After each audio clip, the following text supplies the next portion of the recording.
First time I saw me a Drake, the homie said I didn't name down enough. Wait, what did Drake, what did Kendrick say? I forgot what Kendrick said, man. I'm over here thinking about what Kendrick said. It get deep in the family, Crody. Tell me your cheese in, fam.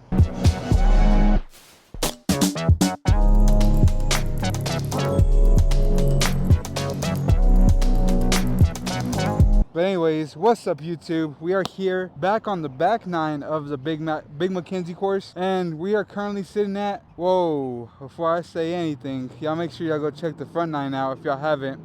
I did upload that on Monday, and we are uploading this on Friday. So like I said, front nines are always going to be on Mondays, back nines are always going to be on Fridays. So yeah, make sure y'all go check that out before I give y'all the score right now, because I don't want to spoil nothing. Alrighty. Now that we got those people out of the way and they're heading back to the other video, we are currently sitting at 3 under. Had a few bad holes on the front nine. Oh golly, my voice is already cracking. But we had a few bad holes that I wish we could take back. We had one bad spit out, and we had one that we just left kind of low, and then we also just didn't do our job on another one of them. So either way, we're here. Hole 10, par 4, I believe. Yeah, 405 feet. I don't know if y'all can see it, but right there where that white truck is, it's pretty much just a little bit left of that right there. So we're gonna go with our brand new nuke and just throw it off to the left and then go right. If y'all haven't noticed already, like I said in the first video on the front nine, we are now sponsored by a apparel company, Mythic Disc Golf. I'm on Team Mythic. We got the, Montez number 212733 PGA number. Y'all make sure y'all go check that out.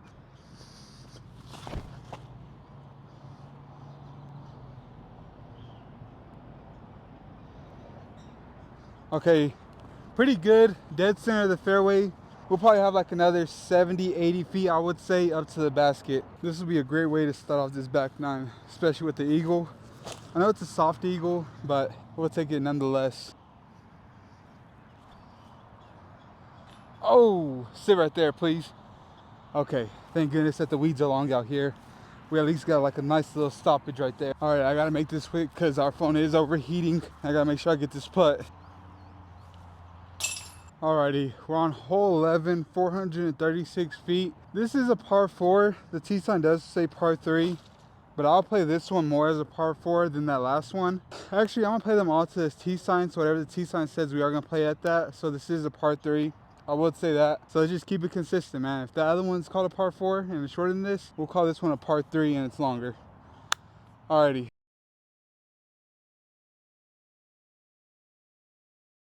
Alrighty, so on the tee shot, my phone had actually overheated, so I just gave it a little break. Hopefully we're recording this too, but we got a nice little approach shot. We ended up getting pin high, just a way far right, so hopefully we're still recording, but we are quite a bit out here. But I also got you on the shade so that way my phone can actually record this if it is recording. Come on, Ringer. Alrighty, so since our phone keeps on overheating, y'all didn't see either one of those two shots. Y'all just see me talking, but this for par right here. Alrighty, on hole 12, par 3, 228 feet. Hopefully we're okay now. We got like a nice little cold front coming in. Hopefully it cools the phone down, but I'm probably gonna have to start checking it a little bit more because we did miss that, pretty much missed that whole entire hole. Ended up still getting a par out of it, but we got here just a dead straight tunnel shot, and my backhand doesn't like dead straight tunnel shots, but my forehand does, especially with the Ringer. But I'm gonna check again to make sure it's recording. Okay, we're good.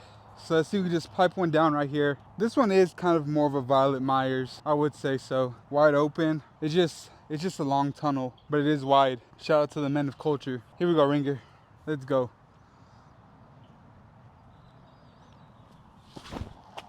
Oh no. Dang it. I think honestly, we probably just need to throw our zone or our zone OS just down the straight pipe.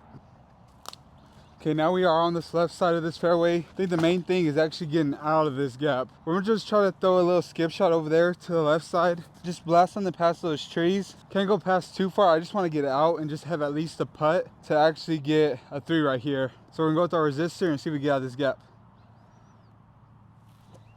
Oh, that's too far. All right, we'll put him back at the basket. Came out of my hand like really good. The only problem is that whenever it does that, we do typically like to throw long with that. Okay, let's see if we can knock this bad baby down. Pretty far, I would say 25, 26 feet. Yep, like I said, this is just what we do, man. Alrighty, here we are. Hole 13, par 3, 303 feet. And our typical play is just to play a hyzer straight right. I think we might do that again still, just for the fact that we do have a helping wind pushing right to left. The only thing is getting a disc that could carry that far with the spike hyzer. And I think honestly the T-Bird could do it. I would think about throwing the resistor. I just don't know if the resistor could get that far throwing it that wide and that high. I just know that the T-Bird can do that. So let's just see if we can get it right here. Not too hard of a hole, just make sure we gotta get it up, man.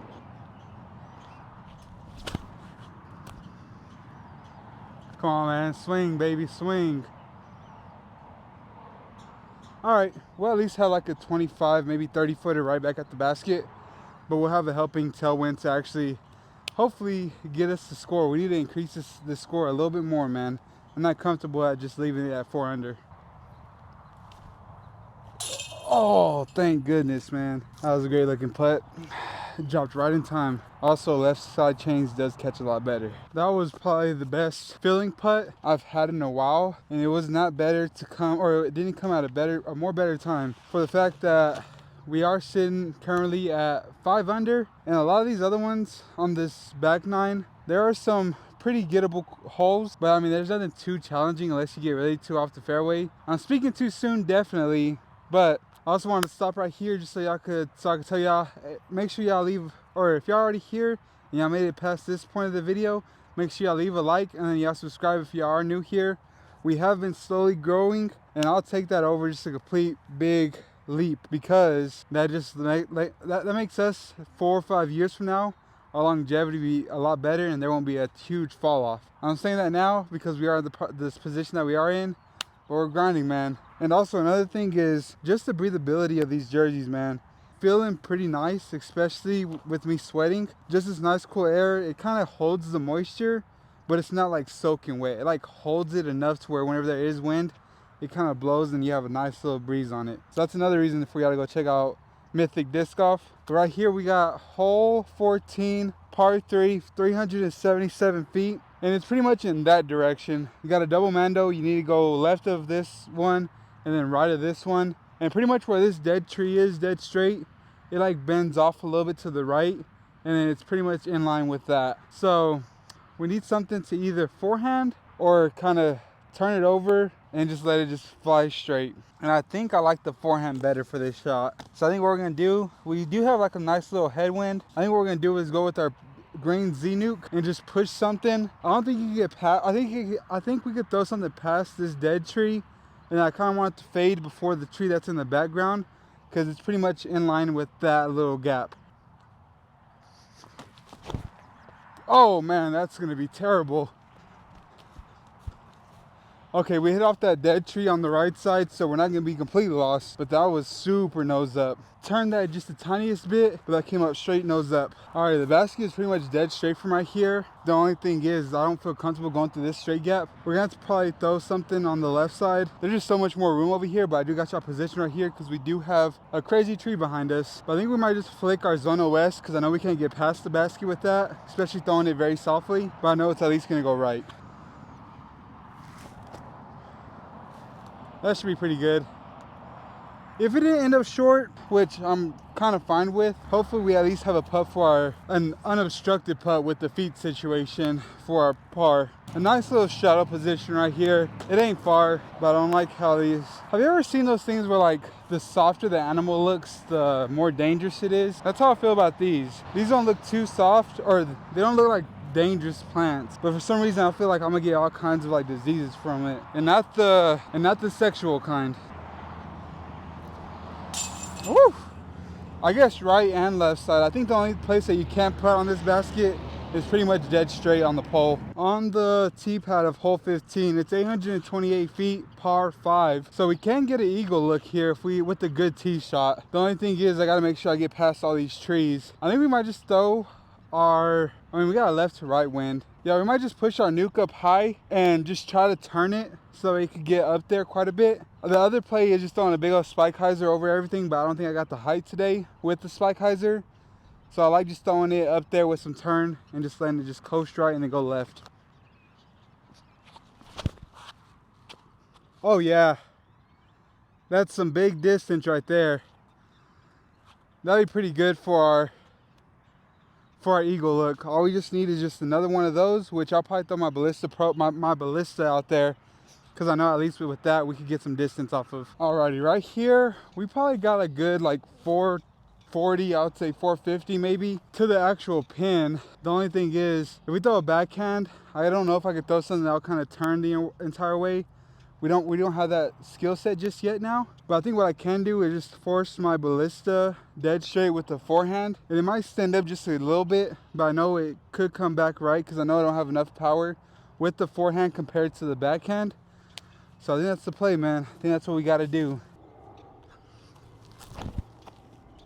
Ah, dang, we didn't turn it at all. All right, at least over there we'll have a nice little easy in. But I think it probably would have been, it should have been a turnover with one of the nukes. Alrighty, so no eagle today. That was just a poor performance with the forehand. All we gotta make sure we do is just secure the birdie now. So we can go with the forehand with the ringer. Just get up there. Yep, pretty much underneath the basket. So that saves us with the birdie. So that one's parked. We're just gonna jump over to the next hole because, I mean, what's the point of me showing tap ins? You feel me? Whew. Hole 16, par 3. I believe it said 246 feet, 249 feet. Don't have dyslexia. Sometimes I do. But all we're going to do is just try to peer through this gap. That double white tree, or that white tree that y'all see up there, the basket is pretty much through there. And it's up on a hill. So we do got a pretty decent climb that we got to do. Got to kind of keep it kind of low because there are some hanging branches.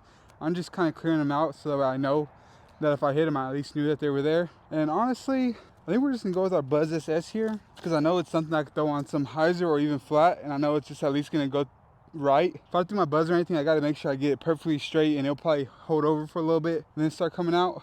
But I kind of want to bail out with a little bit too much hyzer. Okay, we missed them. Missed that. Okay, we're down there for a putt. Push is ceiling a little bit wide or a little bit higher than what I was intending, but we at least hit the line. I think honestly we're just a little bit left side of actually hitting the basket. All right, let's see if we can make this bad boy right here. In some trees, but at least we're in a good spot to where we at least see the basket. Oh, thought at least that one could have caught. That was way too right though. A little bit too much power. Probably need to start straddling those. Alrighty, hole 17, par 4, 687 feet, I believe. 648 feet, I should correct myself. But I think the main thing out here is just getting it into the fairway because there's no possible way of me actually eagling this. But we are going to go with our ballista, put on some hyzer. We got a nice right to left wind, so it might stay on hyzer, but at least I know it'll get some flip up. And if it turns, that'd be great. That'd be perfect, honestly. But I think honestly just putting on some hyzer and just letting the disc fly is probably our best bet right here, because at least we know we'll at least get pretty much down there.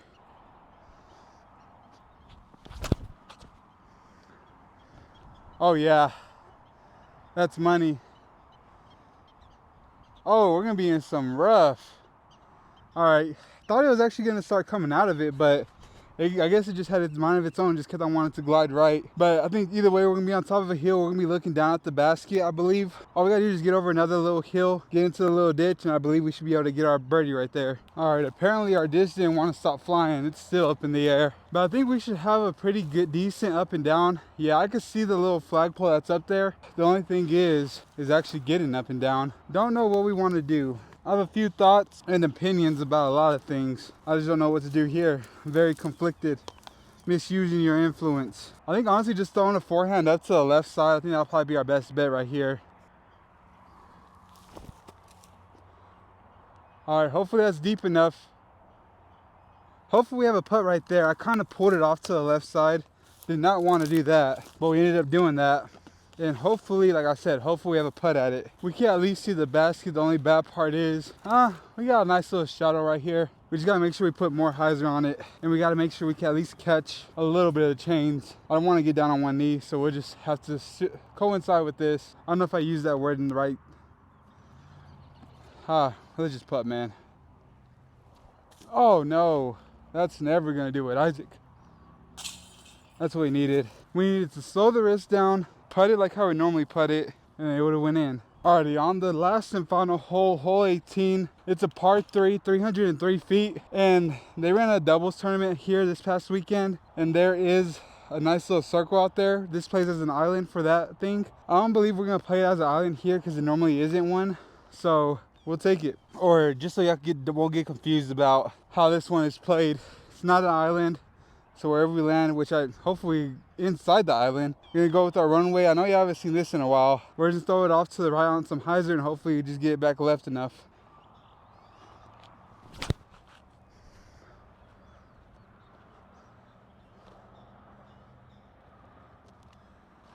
That's a good way to end this video. Just park in a basket. I know y'all couldn't see none of it, but y'all see whenever we get down there. Alrighty, last and final hole. Last and final throw of a disc, or this is technically a throw, but putt of a disc. There it is. Ended this round off 7 under, I believe. Let me get inside some better lighting. I want to at least show the light on myself, you feel me? So right here, well, I mean, that's gonna do it for the end of this video and the end of this whole round. Not too bad, 7 under. I would take that pretty much any day of the week, but there was quite a few that we left out there, man. At least like 2 or 3. I'm just gonna say 2 on the front 9 that we left out there, and then I would say 1 on the back 9. So yeah, I mean, honestly, the only thing that comes down to is just putting. I'm not mad at the putting that we ended up doing today, but I felt like we were getting more close to the basket than we normally do. So that's why that was allowing me to make more putts than what I typically do. So I would say my percentage probably inside the circle was probably a good like 80, maybe 85% actually in the circle. We made one pretty big jump putt in the front 9. If you haven't seen that video, yeah, make sure I'll check it out. But typically whenever I do something like that, it pretty much dictates my whole round. So I pretty much need to make sure that I could lock into that mentality. I need to start trying to do that stuff on the more of the first few holes, rather than trying to do that on the later part, because it'll be like a big startup to go into the rounds. But like I said, 7 down ain't too bad. I'll take that any day of the week. But if you enjoyed the video and you want to see more stuff like that, or even if you want to see more rounds, more full rounds, more front 9 and back 9, y'all make sure y'all hit the subscribe button and also like the video. And yeah, make sure y'all go check out Mythic Disc Golf to go get some disc golf apparel. But yeah, without further ado, that's all I gotta say. So I'll catch you on the next one. Peace.